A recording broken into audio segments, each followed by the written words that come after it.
تو عبداللہ بن مبارک فرماتے ہیں فرض حج کر لیا، نفل کرنے جا رہا تھا، 300 دینار پاس تھے، میں پہنچ گیا کوفے تک،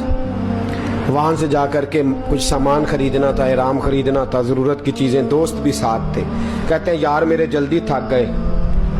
خریداری کر کے وہ چلے گئے، میں شام تک رکا، بڑا تھک گیا تو سوچا اتنی لمبی چوڑی خریداری کی ہے تو جھیل تھی پاس، میں نے کہا وہاں جا کے ذرا ٹھنڈی ہوا لیتا ہوں، کہتے میں اس طرف گیا، رات کا اندھیرا تھا، مری ہوئی بھینس پڑی تھی، یہ کچھ 700-800 سال پہلے کی بات عرض کر لو، کہتے ہیں مری ہوئی بھینس پڑی تھی، ایک عورت کالے برقعے میں نقاب پوش آئی اور اس بی بی نے مری ہوئی بھینس کا خنجر سے گوشت کاٹا، تھیلے میں ڈالا اور دوڑی، کہتے ہیں میرے ذہن کے اندر خیال آیا کہ بی بی کوئی ہوٹل چلاتی ہے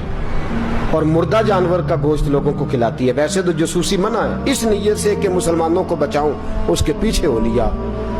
کہتے ہیں وہ گلیاں گزرتی گزرتی کوفے کی تنگ گلی میں گئی، ایک بڑا سا دروازہ لکڑی کا، بڑا پھاٹک جو پرانے شہروں میں ہوتے ہیں، کہتے ہیں اس بڑے پھاٹک پر اس نے زور زور سے دستک دی، دونوں ہاتھوں سے دروازہ کھلا، وہ عورت اندر داخل ہوئی تو 3-4 بچیاں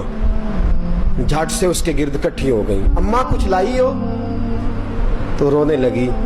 کہنے لگی میں کچھ نہیں لا سکی، کہنے لگی یہ مردہ جانور کا گوشت ہے، اور حضور نے فرمایا جب مرنے لگو تو مردار کھا کے بھی جان بچا لو،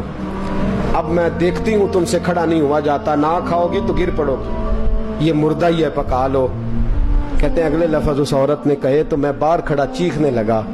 وہ کہنے لگی ہم سید زادیاں ہیں، صدقہ زکات کھا نہیں سکتی، پر سب روگاں دا روگ محمد، جس دا نام غریبی، کنڈ ولا کے لنگ جاندے سب دوست یار قریبی، سید ہے، صدقہ زکات یہ مردار کھا کے گزارا کرو، کہتے ہیں پھر اس عورت نے 4 بیٹیوں کو سینے سے لگایا، کہنے لگی تمہارا باپ زندہ ہوتا تو یہ دن نہ، سید بھی اور یتیم بھی اور مسکین بھی، پھر وہ روئیں، حضرت عبداللہ بن مبارک کہتے ہیں زور زور سے دروازے پہ دستک دی، بی بی باہر آئی، کون ہے؟ تو میں نے کہا میں عبداللہ بن مبارک ہوں، محدث ہوں، زمانہ مجھے جانتا ہے،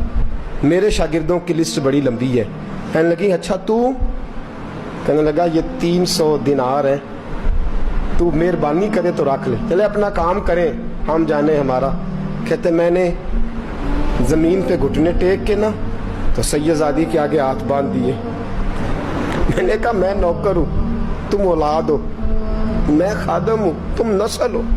مہربانی کرو، مہربانی میرے اوپر مہربانی، پیسے رکھ لو، کہتے ہیں میں نے وہ پیسے دیے، میں واپس لوٹا، یار کہنے لگے چل، میں نے کہا نہیں میں نے نہیں آج کرنا، کہنے لگے کوئی نیا پلاٹ لینے کا پروگرام بن گیا، کوئی نئی انویسٹمنٹ، لوگ تانے دیتے ہیں نا، پر جے کر یار دے نام دا ملے میڑا ان چولی پا لئیے پنجے سٹیے نا، جے کر یار دے نام دی ملے سولی چھوٹا چھوٹ لئیے پشانٹیے نا، کہتے ہیں میں نے کہا یار جیسے تمہاری مرضی سمجھ لو، یہ میرا راز ہے میں بتاتا نہیں، فرماتے ہیں لوگ حج کرنے چلے گئے، میں وطن آ گیا، 6 ماہ کے بعد قافلے لوٹے، جاگ کے سننا ذرا بات، میرے نبی نے فرمایا تو میرے امتی کی پریشانی دور کر، اللہ کامل حج کا ثواب دے گا، فرمایا